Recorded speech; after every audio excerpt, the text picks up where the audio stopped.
with Iron Man. Bucky not remembering me is understandable. It's sad, but I don't blame him. You know, he's been brainwashed, and it's sad and it's rough, but it's by no fault of his own. The fight with Iron Man could be resolved through understanding, and you know, we all have our wits about us. Even though obviously Iron Man has an emotional investment in the conflict, it feels more sad that Iron Man can't come around to understand why his actions are so detrimental.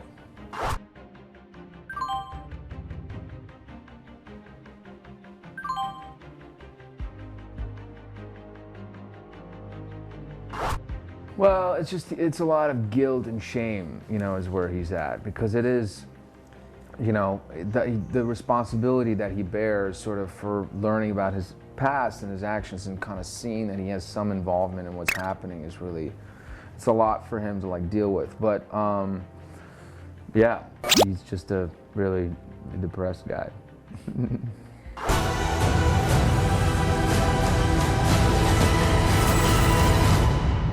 Sorry, Tony. You know I wouldn't do this if I had any other choice. But he's my friend. So was I.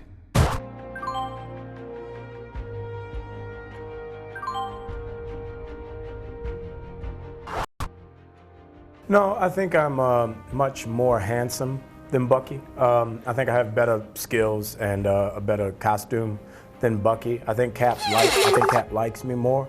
Bucky's the troubled friend. You always have to get him out of jail or something like that. Whereas I'm the faithful friend.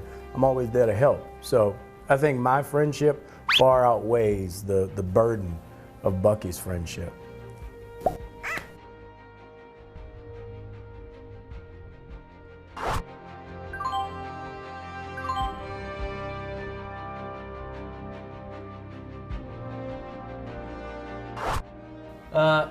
Tony, yes, in the past has disobeyed the government. Cap in Winter Soldier fought S.H.I.E.L.D. because it was infiltrated by Hydra, so he's learned not to trust power structures.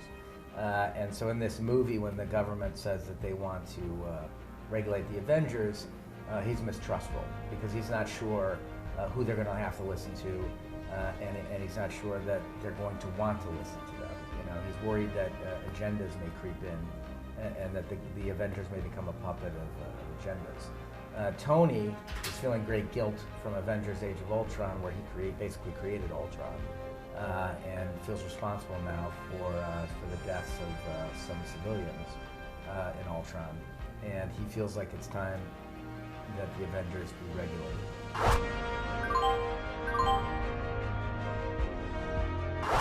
Well, it was just sort of, you know, that's his way of kind of coping with being alone and the time that he was spending sort of learning about who he was. And when someone's unstable in that state, like he is, you know, they're doing everything they can to kind of make sure that they remember or they have things in case, because he doesn't know what exactly is triggering him at that point. So in case, you know, he wants to set up clues for himself so he can kind of remember it. Where's the mask? Yeah, I don't know. I don't know what happened. He got lost on that highway in Winter Soldier.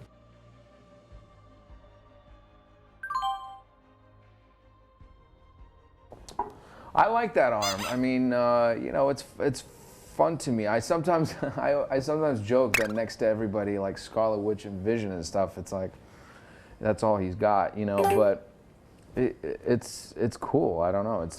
It's a cool design, and I think the character always looked great in the comics, and so it's fun.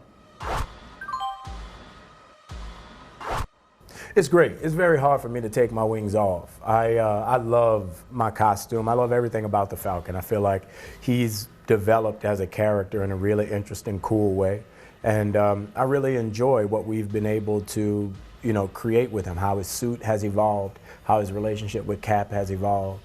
I think it's just really interesting to see him grow.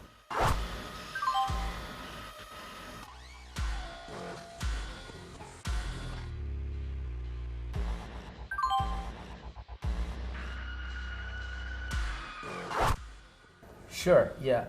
You know, I don't want to give away spoilers if people haven't seen the film, but SpiderMan was my favorite character growing up. I was a comic book collector. I love comic books. So to have the opportunity to bring him to the screen is like a dream come true for me. We wanted to go with a much younger actor, much closer to the age of Peter Parker, who was a high school student. That's what I loved about him when I read the comic as a kid. You know, that he was youthful and exuberant, and but also very insecure and vulnerable, funny, and we thought that that would stand in really great contrast to the more experienced heroes in the movie who are dealing with a very adult problem. So that's really, I think, all I should say on Spider-Man until people see the film. But I think, yes, you'll see that there's really interesting relationships that develop, and Spider-Man is mentored by another character in the movie. Tom Holland is amazingly talented.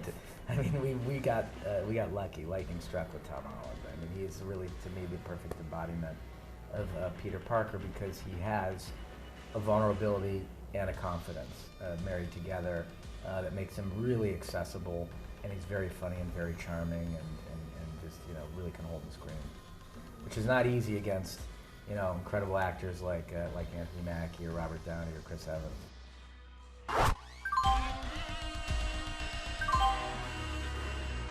Sure. That was one of the big things Marvel wanted to hit in this film is seeing the team fight as a unit, and seeing us when there's opportunity to kind of show that we've evolved as a team, and that when we go into combat we use one another together. We're not just individual fighters fighting battles one at a time, that this is an actual unit. This doesn't have to end in a fight, Tony.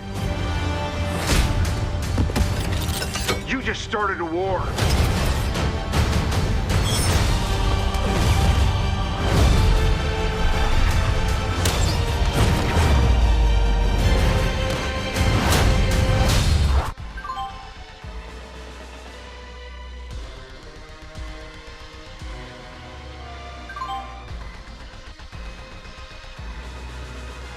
Well, I mean, I think, you know, the Christopher and Steven, the writers, did a really great job at sort of layering in enough of both, kind of to, you can't just rush that after the second movie that we did. You know, you got to kind of find a delicate balance to sort of show that the guy is like moving somewhere, but at the same time he's not all, you know, everything's just peachy and great all of a sudden. So they are responsible for really kind of, and with the Russos, you know, just turning the volume, how much you want to see of which one, and that, yeah, that's kind of where he's at in this film.